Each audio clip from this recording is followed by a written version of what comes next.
विघ्नेशाय सरस्वत्यै पार्वत्यै गुरवे नमः।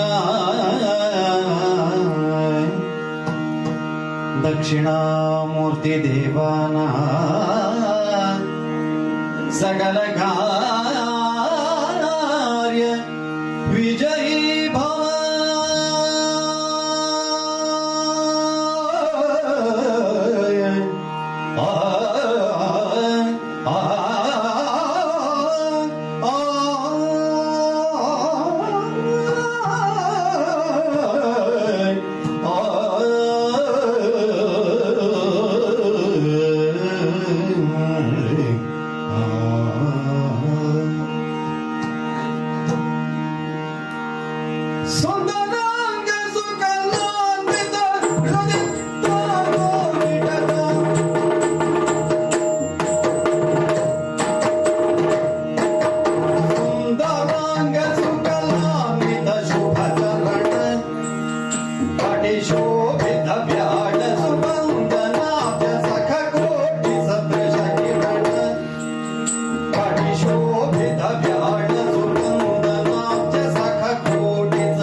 ಬಲಭದ್ರ,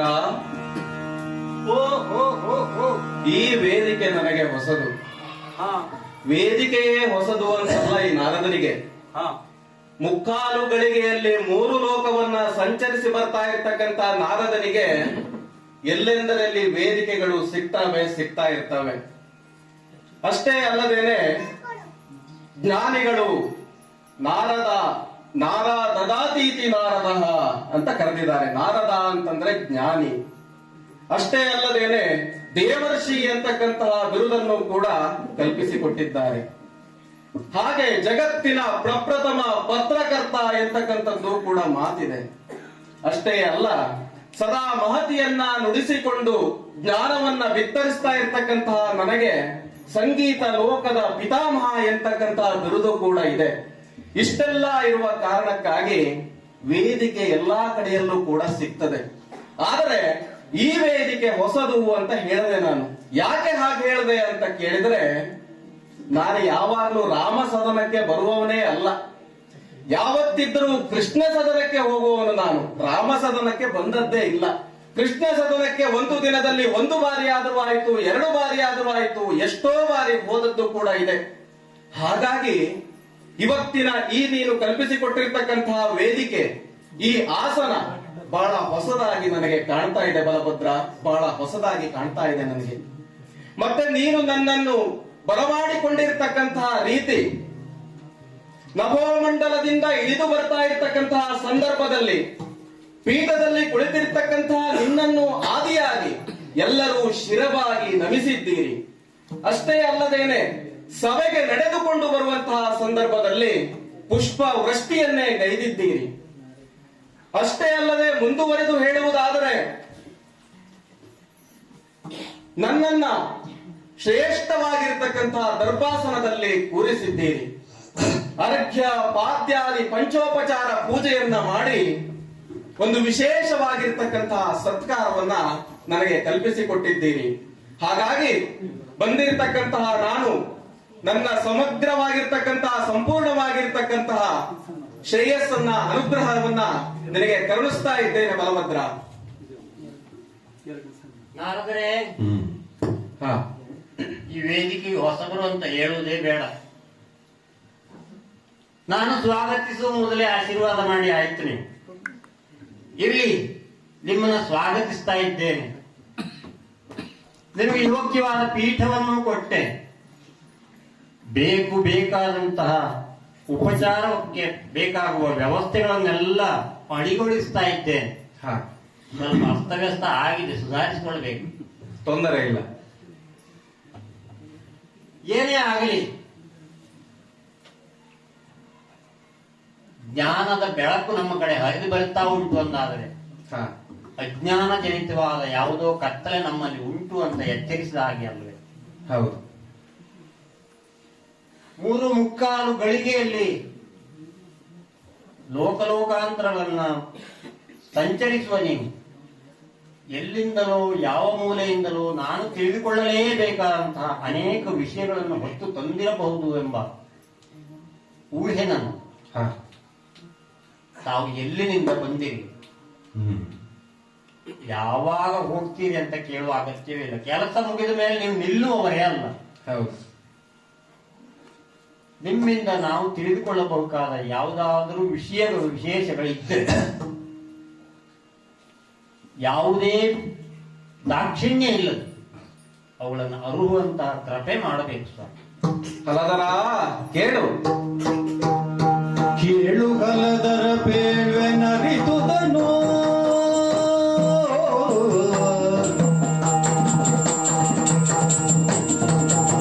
ಕೇಳು ಕಲದರ ಬೇಳ್ವೆನರಿದುದನು ಶ್ರೀಕೃಷ್ಣ ನೀ ಜಗಪಾಲನೆಗೆ ಅವತಾರ ಗೈದುದನು ಶ್ರೀಕೃಷ್ಣ ನೀ ಜಗಪಾಲನೆಗೆ ಅವತಾರ ಗೈದುದನು ಬೀಳದಾರೆನು ಸರ್ವ ಜನರುಳು ತಾಳಿ ದ್ವೇಷವ ಬರಿದೆ ನಿಷ್ಠುರ ಬೇಡಲಾರೆನು ಸರ್ವ ಜನರುಳು ತಾಳಿ ದ್ವೇಷವ ಬರಿದೆ ನಿಷ್ಠುರ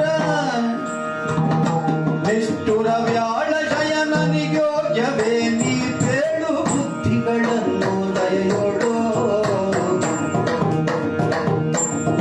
ಏಳು ಕಲ್ಲಧರ ಬೇಗನರಿದುದನು ಶ್ರೀಕೃಷ್ಣ ಅದಿ ಜಗಪಾಲನೆಗೆ ಅವತಾರ ಕೈದುದನು ಅಲದರ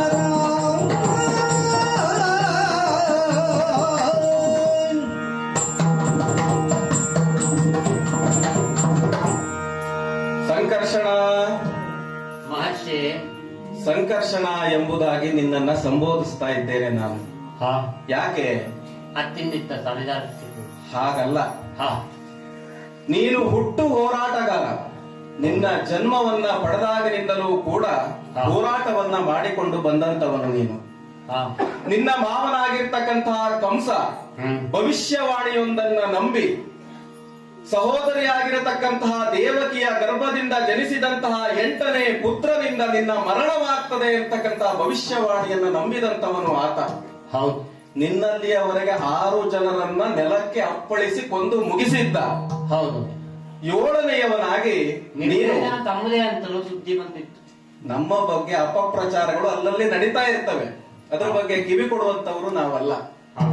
ಆದರೆ ಏಳನೆಯವನಾಗಿ ದೇವಕಿಯ ಗರ್ಭದಲ್ಲಿ ನೀನು ಜನನವನ್ನ ಪಡಿತಾ ಇರ್ತಕ್ಕಂತಹ ಸಂದರ್ಭದಲ್ಲಿ ಹಾ ನಿನ್ನ ಜನ್ಮಕ್ಕೂ ಕೂಡ ಒಂದು ಅರ್ಥ ಇದೆ. ಹಾ ನೀನು ಸಾಮಾನ್ಯ ಒಬ್ಬ ಮನುಷ್ಯನೋ ಅಥವಾ ಇವನೋ ಅಲ್ಲ, ಬದಲಾಗಿ ಆದಿಶೇಷನ ಅವತಾರ ಎಂಬುದಾಗಿಯೂ ಕೂಡ ಅಲ್ಲಲ್ಲಿ ಕರೆದಿದ್ದನ್ನ ಹೇಳಿದ್ದನ್ನ ನಾನು ಕೇಳಿದ್ದೇನೆ.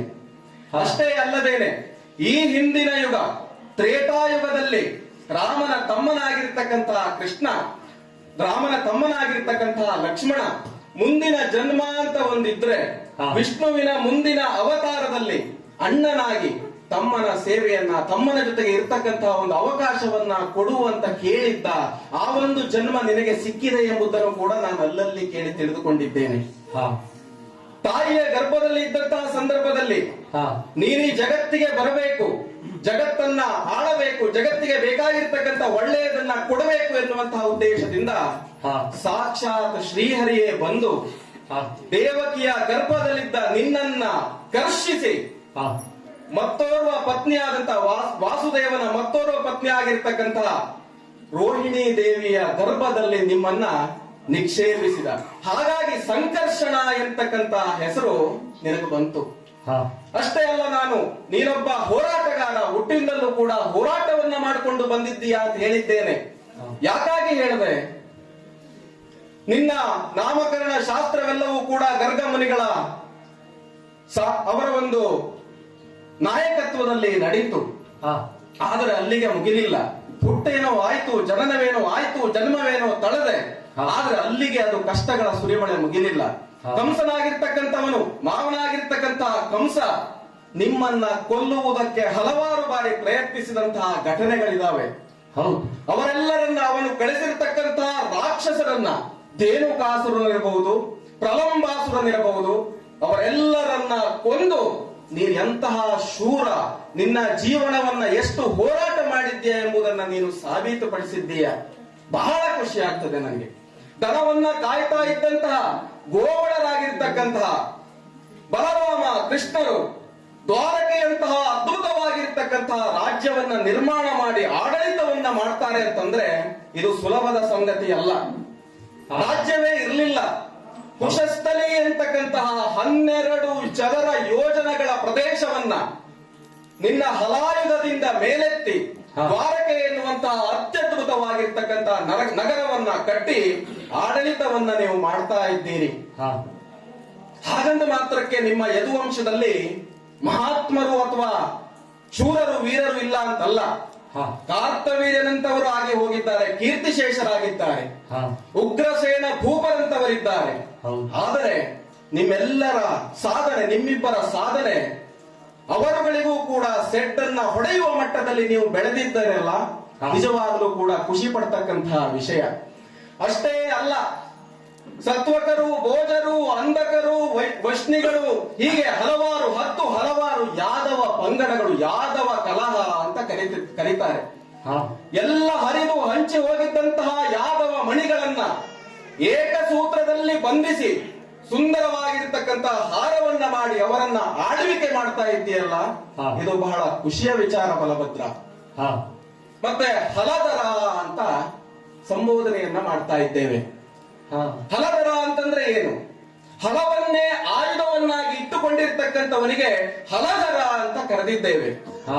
ನಿಜವಾದ ಅರ್ಥದಲ್ಲಿ ಹೇಳಬೇಕು ಅಂತಂದ್ರೆ ಯಾರು ಏನು ಬೇಕಾದ್ರೂ ಹೇಳಿ, ನಿಜವಾದ ರೈತ ನಾಯಕ ನೀನೆ. ಯಾಕೆ? ನಾನು ನೋಡ್ತಾ ಬರ್ತಾ ಇದ್ದೇನೆ ನಿನ್ನ ರಾಜ್ಯವನ್ನ. ಕೃಷಿ ಬಹಳ ಸುಭಿಕ್ಷವಾಗಿ ನಡೀತಾ ಇದೆ. ಕೃಷಿಯನ್ನ ಹೇಗೆ ಮಾಡಬೇಕು ಹಾಗೆ ಜನ ಮಾಡ್ತಾ ಇದ್ದಾರೆ, ಆದಾಯವನ್ನ ಸಂಪಾದಿಸ್ತಾ ಇದ್ದಾರೆ. ಕೃಷಿಗೆ ಭೂಮಿ ಇರಲಿಲ್ಲ ಅಂತವರಿಗೆ ಭೂಮಿಯ ವ್ಯವಸ್ಥೆಯನ್ನ ಮಾಡಿಕೊಟ್ಟಿದ್ದೀಯ ನೀನು. ನೀರಿಲ್ಲ ಅಂತ ಹೇಳಿದ್ರು ನದಿಯನ್ನೇ ಎಳೆದು ಯಮುನಾ ನದಿಯನ್ನ ನಿನ್ನ ಹಲಾಯುಧದಿಂದ ಸೀಳಿ ನೀರಾವರಿ ವ್ಯವಸ್ಥೆಯನ್ನ ಮಾಡಿಕೊಂಡಿರ್ತಕ್ಕಂಥ ನೀನು ನಿಜವಾದ ರೈತ ನಾಯಕ. ಅಬ್ಬಬ್ಬಬ್ಬ, ನೀವು ಮಾಡಿರ್ತಕ್ಕಂಥ ಒಂದೊಂದು ರಾಜಕಾರ್ಯಗಳನ್ನ, ಅಭಿವೃದ್ಧಿಯ ಕಾರ್ಯಗಳನ್ನ ನೋಡಿದ್ರೆ ಕೊಂಡಾಡದೇನೆ ಇರ್ಲಿಕ್ಕೆ ಮನಸ್ಸೇ ಬರೋದಿಲ್ಲ. ಉದಾಹರಣೆಗೆ ಮಹಿಳಾ ಸಬಲೀಕರಣವನ್ನ ತೆಗೆದುಕೋ ನೀನು. ನೋಡು ಎಷ್ಟು ನಿಮ್ಮ ರಾಜ್ಯದ ಮಹಿಳೆಯರು ಸುಭಿಕ್ಷವಾಗಿದ್ದಾರೆ ಅಂತ. ರಾತ್ರಿಯ ಸಮಯದಲ್ಲೂ ಕೂಡ ಒಬ್ಬಂಟಿ ಮಹಿಳೆ ಮಾರ್ಗ ಮಧ್ಯದಲ್ಲಿ ಓಡಾಡಬಹುದು, ಅಷ್ಟರ ಮಟ್ಟಿಗೆ ನೀನು ಭದ್ರತೆಯನ್ನು ಒದಗಿಸಿಕೊಟ್ಟಿದ್ದೀಯ. ಅಷ್ಟೇ ಅಲ್ಲ, ಇನ್ನೊಂದು ವಿಶೇಷತೆ ಇದೆ. ಸಕಾಲಕ್ಕೆ ಎಲ್ಲರಿಗೂ ವಿವಾಹಾದಿ ಸಂಸ್ಕಾರಗಳನ್ನ ಕೊಡ್ತಕ್ಕಂತ ಕೆಲಸವನ್ನು ಕೂಡ ಮಾಡ್ತಾ ಇದ್ದೀಯ. ಇನ್ನೊಂದುಂಟು ಬಲಭದ್ರ, ನಿಮ್ಮ ರಾಜ್ಯದ ವಿಶೇಷತೆ ಏನು ಗೊತ್ತಾ? ಮಹಿಳಾ ಸಬಲೀಕರಣದಲ್ಲಿ ಎಷ್ಟು ವಯಸ್ಸಾದರೂ ಕೂಡ ಅವರನ್ನ ಮದುವೆ ಆಗ್ಲಿಕ್ಕೆ ನಿನ್ನ ರಾಜ್ಯದಲ್ಲಿ ಜನ ಇದ್ದಾರೆ. ಅಷ್ಟೇ ಅಲ್ಲ, ತಂತು ಆಗುದಿಲ್ಲ ಅಲ್ಲ, ಎಷ್ಟೋ ವಯಸ್ಸಾದವ್ರನ್ನು ಕೂಡ ಮದುವೆ ಆಗಲಿಕ್ಕೆ ಜನ ಇದ್ದಾರೆ. ಅಷ್ಟೇ ಅಲ್ಲ, ಎಷ್ಟು ಜನರನ್ನ ಬೇಕಾದ್ರೂ ಮದುವೆ ಆಗಲಿಕ್ಕೆ ನಿನ್ನಲ್ಲಿ ಜನ ಇದ್ದಾರೆ. ಹಾಗಾಗಿ ಇದು ನಿನ್ನ ರಾಜ್ಯದ ವಿಶೇಷತೆ. ಇನ್ನು ಮೂಲಭೂತ ಸೌಕರ್ಯದ ವಿಚಾರಕ್ಕೆ ಬಂದ್ರೆ, ಅಬ್ಬಾಬಾಬ, ಎಷ್ಟೊಂದು ಅದ್ಭುತವಾಗಿರ್ತಕ್ಕಂತಹ ಸೌಧ. ನಿನ್ನ ಅರಮನೆ ವಿಶ್ವಕರ್ಮನ ಸಹಾಯದಿಂದ ನಿರ್ಮಾಣ ಮಾಡಿರ್ತಕ್ಕಂತ ನಿನ್ನ ಅರಮನೆಯನ್ನ ನೋಡ್ಲಿಕ್ಕೆ 2 ಕಣ್ಣು ಸಾಕಾಗುವುದಿಲ್ಲ. ಹೀಗೆ ಅದ್ಭುತವಾಗಿರ್ತಕ್ಕಂತಹ ರೀತಿನಲ್ಲಿ ರಾಮಕೃಷ್ಣ ಈರ್ವರು ಸೇರಿ ನೀವು ದ್ವಾರಕೆ ಎನ್ನುವಂತಹ ರಾಜ್ಯವನ್ನ, ಪ್ರಜಾಪ್ರಭುತ್ವವನ್ನ ಪ್ರತಿಷ್ಠಾಪಿಸಿ ಮರಿತಾ ಇರ್ತಕ್ಕಂಥವ್ರು. ಇದರಲ್ಲಿ ನಿಂದೊಬ್ಬಂದೇ ಪಾತ್ರ ಇದೆ ಅಂತ ನಾನು ಹೇಳೋದಿಲ್ಲ, ಶ್ರೀಕೃಷ್ಣನದು ಕೂಡ ಪಾತ್ರ ಇದೆ. ಅವನೇ ದೊಡ್ಡವ ಸ್ವಾಮಿ, ಇರಬಹುದು, ಗುಣದಲ್ಲಿ ಇರಬಹುದು. ಆದರೆ ಇತ್ತೀಚೆಗೆ 3 ಲೋಕವನ್ನ ಸುತ್ತುತ್ತಾ ಇರ್ತಕ್ಕಂತ ಸಂದರ್ಭದಲ್ಲಿ ಒಂದಷ್ಟು ಆಪಾದನೆಗಳು ಹೇಳಿ ಬರ್ತಾ ಇದ್ದಾವೆ. ಶ್ರೀಕೃಷ್ಣ ದಾರಿಯನ್ನ ತಪ್ತಾ ಇದ್ದಾನೆ ಅಂತಕ್ಕಂತ ಮಾತನ್ನ ಕೇಳ್ತಾ ಇದ್ದೇನೆ. ಹೌದೋ ಸ್ವಾಮಿ ಇದು? ಹಾಗೂ ಉಂಟ? ಹೌದಪ್ಪ, ಹಾಗೂ ಉಂಟು. ಏನು ಏನು ಏನು? ಹಳೆಯ ಪ್ರಕರಣಗಳನ್ನೊಮ್ಮೆ ನೆನೆಸಿಕೋ ನೀನು. ಹಿಂದೆ ರಾಜಾದಿದೇವಿ, ಅತ್ತೆಯಾಗಿರ್ತಕ್ಕಂಥ ರಾಜಾದಿದೇವಿ, ಅತ್ತೆಯಗ ರಾಜಾದಿದೇವಿಯೊಳು ಹುಟ್ಟೀರ್ಥ ಕನ್ಯೆಯ ಮಿತ್ರ ಬಿಂದೆಯ ಮೊನ್ನೆ ಕಲಹದೊಳು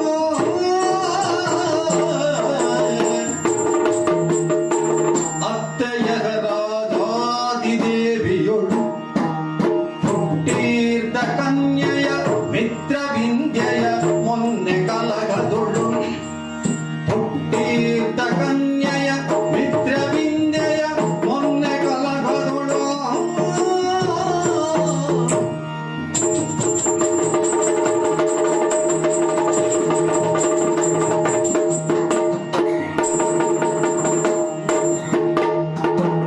ಎತ್ತಿದಂದಿಗ ಅಕ್ರಮವರು ತಾರಗವಿಂದಾರು ವಿಜರು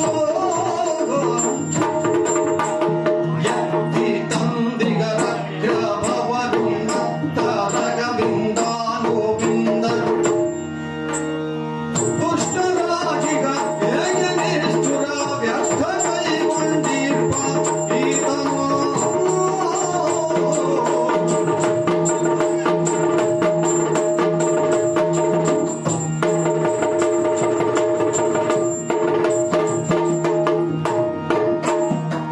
ಅತ್ತೆಯಗ ರಾಜಾದಿದೇವಿಯೊಳು ಹುಟ್ಟೀರ್ಥ ಕನ್ಯೆಯ ಮಿತ್ರ ವಿಂದೆಯ ಮೊನ್ನೆ ಕಲಹದೊಳು ಸಲದರ ಸ್ವಾಮಿ, ಹಿಂದೆ ನಡೆದಿರ್ತಕ್ಕಂತಹ ಕೆಲವೊಂದು ಘಟನೆಯನ್ನ ನಾನು ನಿನಗೆ ನೆನಪು ಮಾಡಿ ಕೊಡಬೇಕು ಅಂತ ಬಯಸ್ತೇನೆ. ಯಾಕೆ? ವಿವಾಹ ಎಂತಕ್ಕಂತಹ ಸಂಸ್ಕಾರ ಏನಿದೆ, ಇದರ ಪ್ರಮುಖ ಉದ್ದೇಶಗಳಲ್ಲಿ ಸಂಬಂಧವನ್ನ ಬೆಳೆಸುವುದು ಕೂಡ ಒಂದು ಪ್ರಮುಖವಾಗಿರ್ತಕ್ಕಂತಹ ಉದ್ದೇಶ. ಹೌದು. ಒಂದು ವಿವಾಹ ಆಗ್ತಾ ಇದೆ ಅಂತ ಆದ್ರೆ 2 ಕುಟುಂಬಗಳು ಬೆರೀತವೆ, ಹೌದು. ಸಂಬಂಧ ವೃದ್ಧಿಸ್ತದೆ, ಸಂಬಂಧದ ವ್ಯಾಪ್ತಿ ಹೆಚ್ಚಾಗ್ತದೆ ಅಂತಕ್ಕಂಥದ್ದು ನಾವೆಲ್ಲರೂ ಕೂಡ ಅರ್ಥ ಮಾಡಿಕೊಂಡಿರ್ತಕ್ಕಂತಹ ವಿಷಯ. ಎಷ್ಟೋ ಸಂದರ್ಭದಲ್ಲಿ ಹಲವಾರು ತಲೆಮಾರುಗಳಿಂದ ಇದ್ದಂತಹ ದ್ವೇಷವು ಕೂಡ ವಿವಾಹದ ಸಂದರ್ಭದಲ್ಲಿ ನೀಗುತ್ತದೆ, ಮುಗಿತದೆ ಅಂತಕ್ಕಂತಹ ದೃಷ್ಟಾಂತಗಳನ್ನ ನಾವು ಕಂಡಿದ್ದೇವೆ. ಆದರೆ ಶ್ರೀಕೃಷ್ಣನ ವಿಚಾರದಲ್ಲಿ ಹಾಗಾಗ್ತಾ ಇಲ್ವಲ್ಲ? ಹೌದಪ್ಪ. ಯಾಕೆ? ನಿನ್ನ ಅತ್ತೆಯಾಗಿರ್ತಕ್ಕಂತ ರಾಜಾದಿದೇವಿ, ಆವಂತಿಯ ರಾಜ ಜಯಸೇನ, ವೃಷಭಾನುವಂತರು ಕರೀತಾರೆ. ಆ ರಾಜನ ಮಗಳಾಗಿರ್ತಕ್ಕಂತ ಮಿತ್ರವಿಂದೆಯನ್ನ ಆಕೆಯ ಸಹೋದರರಿರುವರು, ವಿಂದ ಅನುವಿಂದ, ಅವರಿಬ್ಬರು ಆಕೆಯನ್ನ ದುರ್ಯೋಧನನಿಗೆ ಕೊಟ್ಟು ವಿವಾಹವನ್ನ ಮಾಡಬೇಕು ಅಂತ ಮನಸ್ಸಿನಲ್ಲಿ ಯೋಚನೆಯನ್ನ ಮಾಡಿದ್ರು. ಯಾಕೆ ಅಂದ್ರೆ ಅವರು ದುರ್ಯೋಧನನ ಪಕ್ಷಪಾತಿಗಳು, ಅಭಿಮಾನಿಗಳು ಅಂತ ಇಟ್ಟುಕೊಳ್ಳೋಣ. ಹಾ ಆದರೆ ಅಲ್ಲಿಯ ರಾಜ ಜಯಸೇನ ತನ್ನ ಮಗಳಾಗಿರತಕ್ಕಂತಹ ಮಿತ್ರವಿಂದೆಗೆ ಸೂಕ್ತನಾಗಿರ್ತಕ್ಕಂತಹ ವರವನ್ನ ಹುಡುಕುವ ಸಲುವಾಗಿ ಸ್ವಯಂವರವನ್ನ ಏರ್ಪಾಡು ಮಾಡ್ತಾನೆ. ಅಲ್ಲಿ ಶ್ರೀಕೃಷ್ಣನನ್ನ ಮನಸ್ಸಿನಲ್ಲೇ ಒರೆಸಿರ್ತಕ್ಕಂತಹ ಮಿತ್ರವಿಂದೆ ಶ್ರೀಕೃಷ್ಣನನ್ನ ಸ್ವಯಂವರದಲ್ಲಿ ಆರಿಸಿಕೊಳ್ತಾಳೆ. ಆ ಸಂದರ್ಭದಲ್ಲಿ ಏನೆಲ್ಲಾ ಘಟನೆಗಳಾಯ್ತು, ಶ್ರೀಕೃಷ್ಣ ವಿಂದಾನುವಿಂದರ ದ್ವೇಷವನ್ನ ಹೇಗೆ ಕಟ್ಟಿಕೊಂಡ ಎನ್ನುವಂಥದ್ದು ನಿನಗೂ ಕೂಡ ತಿಳಿದಿರತಕ್ಕಂತಹ ವಿಷಯ. ಹೌದು. ಅದಾದ ನಂತರ ಏನಾಯ್ತು, ಲಕ್ಷಣೆಯ ವಿವಾಹದ ಪ್ರಕರಣವನ್ನ ತೆಗೆದುಕೋ ನೀನು. ವಿದರ್ಭದ ರಾಜಕಾರಣಿ, ವಿದರ್ಭದ ಪ್ರಜಾಪತಿ, ಆಕೆಯ ಮಗಳು ಸುಗುಣ ಸಂಪನ್ನೆಯಾಗಿರ್ತಕ್ಕಂತಹ ಲಕ್ಷಣೆಯನ್ನ ಅಲ್ಲಿರತಕ್ಕಂತಹ ಎಲ್ಲ ರಾಜಾದಿ ರಾಜರುಗಳ ವಿರೋಧವನ್ನ ಕಟ್ಟಿಕೊಂಡು ನಿನ್ನ ತಮ್ಮ ಮದುವೆಯಾಗಿ ಬಂದ ಪ್ರಕರಣ ನಿನಗೆ ನೆನಪಿರಬಹುದು. ಅಷ್ಟಕ್ಕೆ ಈ ಪ್ರಕರಣ ಮುಗಿದಿಲ್ಲ. 7 ಗೂಳಿಯ ಕಟ್ಟಿ 7 ವೃಷಭಗಳನ್ನ ಕಟ್ಟಿ ಹೆಣ್ಣನ್ನ ಪಡೆಯುವಂತಹ ವಿವಾಹವಾಗುವಂತಹ ಸಂದರ್ಭದಲ್ಲೂ ಕೂಡ ನಿನ್ನ ತಮ್ಮ ಹಲವಾರು ಪ್ರಕರಣಗಳನ್ನ ಎಸಗಿದ್ದಾನೆ. ಹೀಗಾಗ್ತಾ ಹೋದ್ರೆ ಯಾಕೆ ನಮ್ಮಲ್ಲಿ ಹೊಡೆದಾಟ ಆಗಬೇಕು, ಯಾಕೆ ವೈರತ್ವ ಆಗಬೇಕು ಎಂತಕ್ಕಂಥದ್ದನ್ನ ನೀನು ಸ್ವಲ್ಪ ವಿಚಾರಿಸಬೇಕು ಬಲಭದ್ರ. ಮುನಿಗಳೇ, ಏನನ್ನೋ ಹೇಳ್ತೀರಿ ಅಂತ ಮೈಯೆಲ್ಲ ಕಿವಿಯಾಗಿ ಕೇಳ್ತಾ ಇದ್ದೆ. ಇದೇಯ ನನಗೆ ಗೊತ್ತಿಲ್ಲ ಅಂತ ತಿಳಿದ್ರ ಬಲ್ಲನೈ ಬಲ್ಲನೈ ಮುದಿ ಪಾತಿ ಸತಿಯರ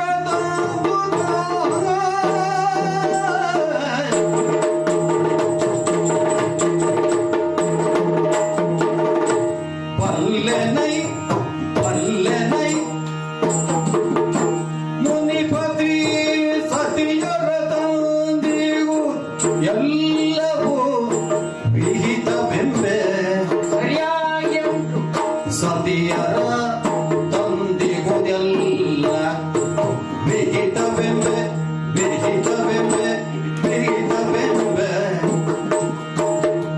ಸತಿಯರ ತಂದಿಗುದು ಎಲ್ಲವೂ ವಿಹಿತವೆಂಬೆ.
ಏಳು ಹಲದರ ಅಂತ ಹೇಳುವಾಗ ಮೈಯೆಲ್ಲ ಕಿವಿಯಾಗಿ ಕೇಳ್ತಾ ಬಂದೆ ನಾನು.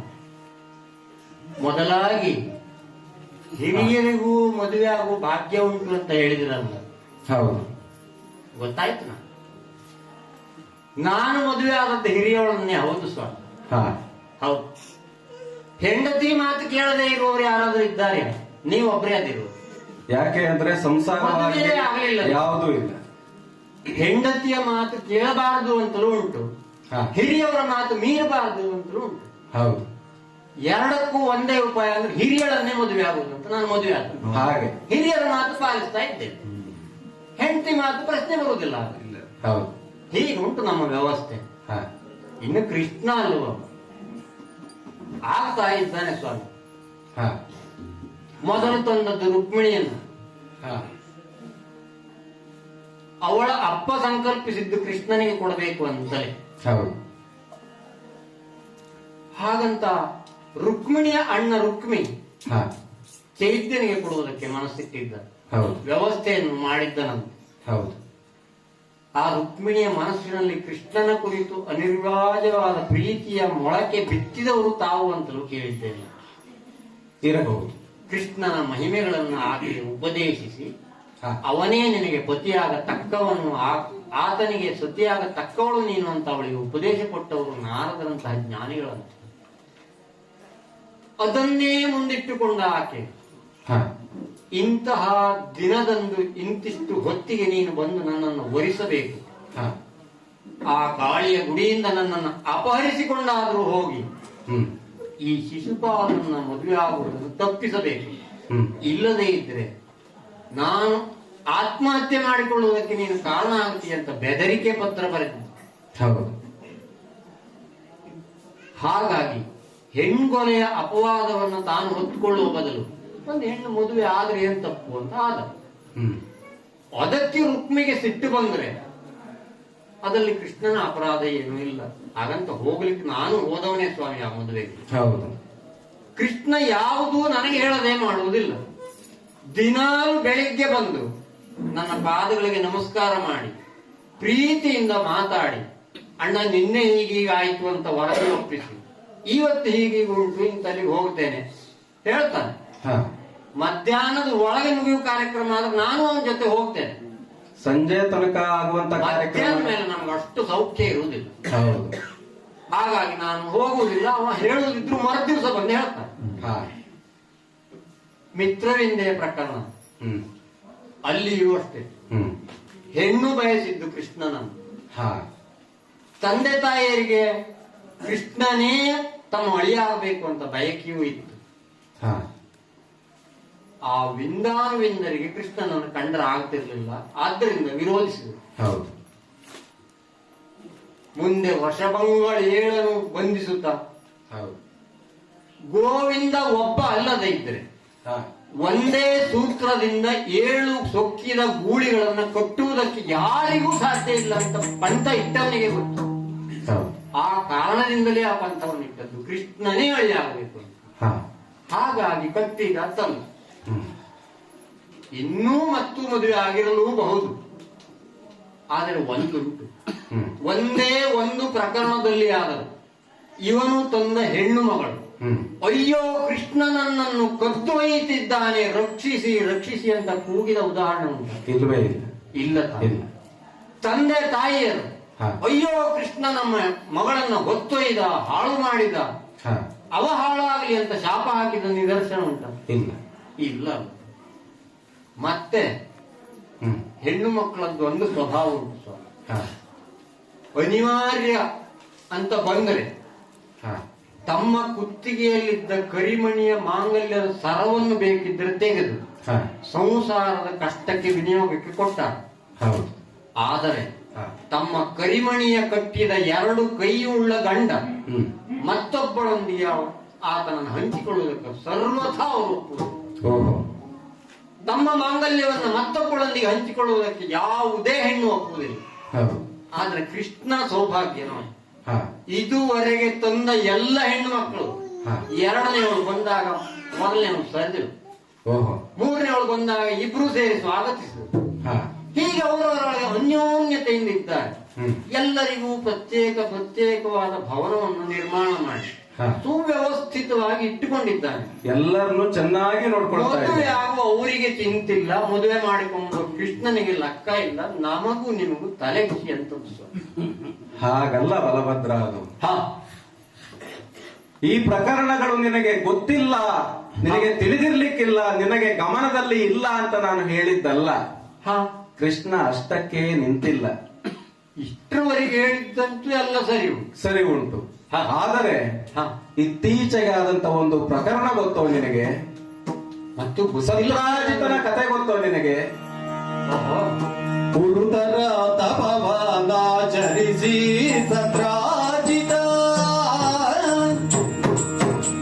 ಗುರುತರ ತಪವನಾಚರಿಸಿ ಸತ್ರಾಜಿತ, ತರಣಿಯೋಳ್ ಪಡೆದಿರುವ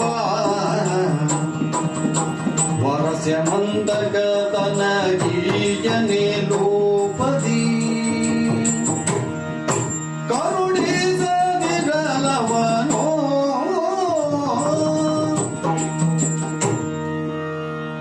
ಬಲಭದ್ರ ದೇವರ್ಷಿ, ಇತ್ತೀಚಿನ ವರ್ತಮಾನ ಬಹುಶಃ ನಿನ್ನ ಕಿವಿಗೆ ಬಂದು ತಲುಪಲಿಲ್ಲ ಅಂತ ಭಾವಿಸ್ತೇನೆ ನಾನು.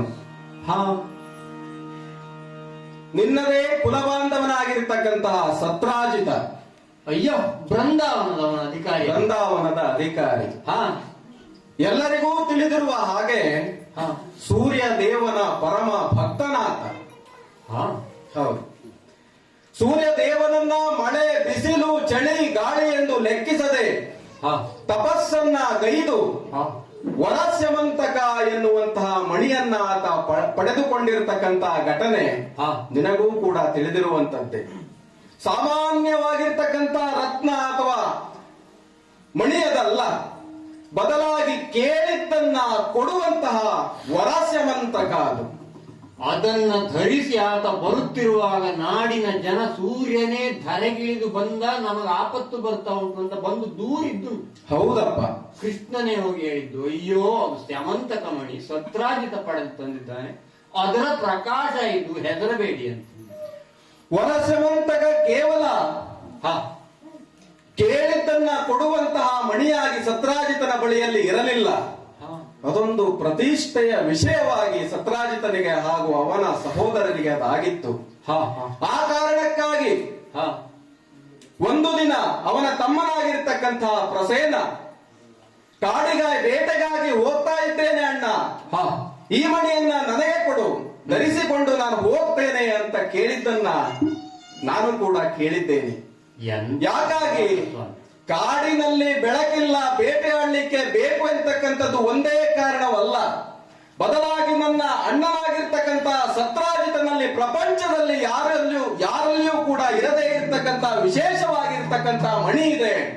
ಅದನ್ನ ನಾನು ಈ ಪ್ರಪಂಚಕ್ಕೆ ತೋರಿಸಿದರೆ ನನ್ನ ಅಣ್ಣನ ಘನತೆ ಹೆಚ್ಚಾಗ್ತದೆ ಎಂಬುದು ಕೂಡ ಒಂದು ಕಾರಣವಾಗಿತ್ತು. ಸತ್ರಾಜಿತನು ಕೊಟ್ಟನಪ್ಪ. ಹುಡುಗಾಟಿಕೆ ಏನಾಗ್ತದೆ? ಅಣ್ಣನಾಗಿರ್ತಕ್ಕಂಥವನಿಗೆ ತಮ್ಮನ ಮೇಲೆ ಇರ್ತಕ್ಕಂತಹ ಪ್ರೀತಿ, ಮಮಕಾರದ ಕಾರಣದಿಂದಾಗಿ ಕೆಲವೊಮ್ಮೆ ಬುದ್ಧಿ ಮಂಕಾಗ್ತದೆ. ನಿಜ. ಅಷ್ಟೇ ಅಲ್ಲ, ಯಾಕೆ ಈ ಪ್ರಕರಣವನ್ನ ನಿನ್ನ ಬಳಿಯಲ್ಲಿ ನಾನು ಹೇಳ್ತಾ ಇದ್ದೇನೆ? ಶ್ರೀಕೃಷ್ಣನಿಗೆ ಯಾವಾಗಲೂ ರತ್ನ ಬೇಕು. ಅದು ಕನ್ಯಾ ರತ್ನವೋ ಅಥವಾ ವರಸ್ಯಮಂತಕ ಮಣಿಯಂತಹ ರತ್ನವೋ, ಅದು ಯಾವುದೂ ಕೂಡ ಭೇದವಿಲ್ಲ. ಸತ್ರಾಜಿತನ ಬಳಿಯಲ್ಲಿ ಇರ್ತಕ್ಕಂತಹ ವಿಶೇಷವಾಗಿರ್ತಕ್ಕಂತಹ ಸ್ಯಮಂತಕ ಮಣಿ ತನಗೆ ಬೇಕು ಅಂತ ಶ್ರೀಕೃಷ್ಣ ಹೋಗಿ ಸತ್ರಾಜಿತನ ಬಳಿಯಲ್ಲಿ ಕೇಳ್ತಾನೆ. ಆದರೆ ಬಹಳ ಕಠಿಣ ತಪಸ್ಸನ್ನ ಆಚರಿಸಿ ಪಡೆದುಕೊಂಡಿರ್ತಕ್ಕಂತಹ ಈ ಮಣಿಯನ್ನ ನಾನು ನಿನಗೆ ಕೊಡುವುದಕ್ಕೆ ಸಾಧ್ಯವಿಲ್ಲ ಅಂತ ಸತ್ರಾಜಿತ ತಿರಸ್ಕಾರದ ಮಾತುಗಳನ್ನ ಆಡ್ತಾನೆ. ಮುಂದೇನಾಯ್ತು? ಪ್ರಸೇನ ಮಣಿಯನ್ನ ಧರಿಸಿಕೊಂಡು ಕಾಡಿನಲ್ಲಿ ಬೇಟೆ ಆಡ್ತಾ ಹೋದಂತಹ ಸಂದರ್ಭದಲ್ಲಿ ತಿರುಗಿ ಬರಲೇ ಇಲ್ಲ. ಪ್ರಸೇನ ತಿರುಗಿ ಬರಲೇ ಇಲ್ಲ. ಏನಾಯ್ತು, ಎಲ್ಲಿಗೆ ಹೋದ ಅಂತ ಸತ್ರಾಜಿತ ಎಲ್ಲರನ್ನ ಭಟರನ್ನ ಕಳಿಸಿ ಹುಡುಕಿಸಿದರೆ ಎಲ್ಲೂ ಕೂಡ ಇಲ್ಲ. ಪ್ರಸೇನ ಕಾಡಿಗೆ ಹೋದಂತವನು ಕಾಡಿನಲ್ಲಿ ಮರಣವನ್ನ ಹೊಂದಿದ್ದಾನೆ. ಮಾಡಬಾರದು ಮಾಡಿದ್ರೆ ಆಗುವುದಿದೆ ಅಂತ. ಯಾಕಾಗಿ ಮರಣ ಹೊಂದಿದ? ಅವನ ಬಳಿಯಲ್ಲಿರ್ತಕ್ಕಂತಹ ಅನರ್ಘ್ಯವಾಗಿರ್ತಕ್ಕಂತಹ ಸ್ಯಮಂತಕ ಮಣಿಯನ್ನ ಕಳುವುದಕ್ಕಾಗಿ ಶ್ರೀಕೃಷ್ಣನೇ ಪ್ರಸೇನನನ್ನ ಕೊಂದಿದ್ದಾನೆ ಎನ್ನುವಂತಹ ಅಪವಾದ ಇವತ್ತು ಜನರ ಬಾಯಿಯಲ್ಲಿ ಓಡಾಡ್ತಾ ಇದೆ. ಹೌದಾ?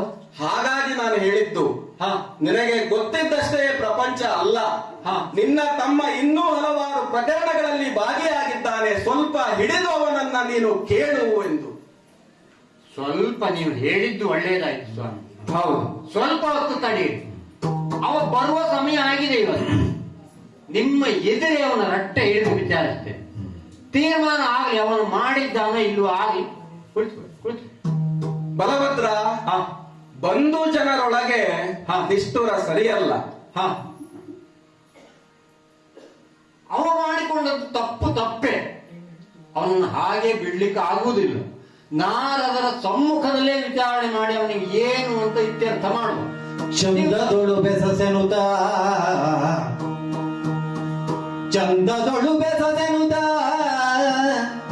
ಬಂದು ಜನರೊಳು ಕೃಷ್ಣನು ನಿಷ್ಠುರವ ತಂದು ಕೊಂಬುದೆ ಪ್ರಾಜ್ಞನು. ಚಂದದೊಳು ಬೆಸಸು ಹಲದರ ಚಂದದೊಳು ಬೆಸಸೆನ್ನುತ್ತ ಮುನಿ ನಡೆಯಲೊಂದು ಬಲ ಕದಿದಾಡುತ್ತ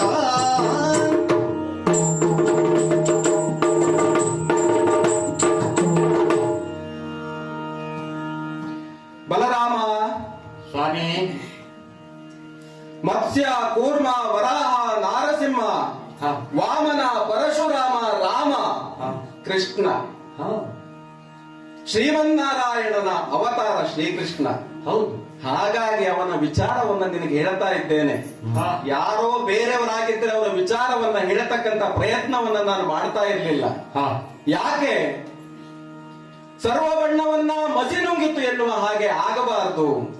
ಶ್ರೀಕೃಷ್ಣ ನಮ್ಮೆಲ್ಲರಿಗೂ ಕೂಡ ಆದರ್ಶಪ್ರಾಯವಾಗಿರ್ತಕ್ಕಂಥ ವ್ಯಕ್ತಿತ್ವ ಅವನದ್ದು. ಎಲ್ಲೋ ತಪ್ಪುಗಳು ಆಗಿರಬಹುದು, ಆದರೆ ಅದನ್ನ ತಿದ್ದಿ ನಡೆಯುವುದಕ್ಕೆ ಅವಕಾಶಗಳಿದೆ. ಮಾದರಿ ವ್ಯಕ್ತಿತ್ವವನ್ನ ಮತ್ತೊಮ್ಮೆ ಜಗತ್ತಿಗೆ ಪ್ರಚುರಪಡಿಸಬೇಕು. ಹಾಗಾಗಿ ಈ ವಿಷಯವನ್ನ ನಿನಗೆ ಮುಟ್ಟಿಸಿದ್ದೇನೆ.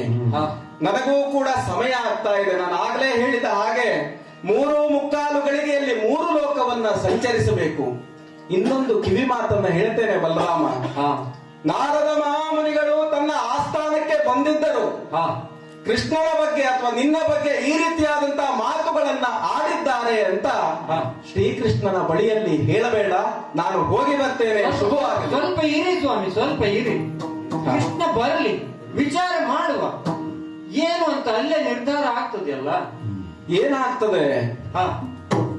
ಒಂದು ಗಾಢವಾಗಿರ್ತಕ್ಕಂತ ವಿಚಾರ ಚರ್ಚೆ ಆಗುವಂತಹ ಸಂದರ್ಭದಲ್ಲಿ ಹೊರಗಿನ ವ್ಯಕ್ತಿ ಇದ್ದ ಅಂತ ಆದ್ರೆ ಆ ಚರ್ಚೆ ಸಂಪೂರ್ಣವಾಗಿ ಮುಕ್ತವಾಗಿ ಪಾರದರ್ಶಕವಾಗಿ ಆಗಲಿಕ್ಕಿಲ್ಲ. ಹಾಗಾಗಿ ನಾನು ಹೋಗಿ ಬರ್ತೇನೆ. ಶುಭವಾಗಲಿ.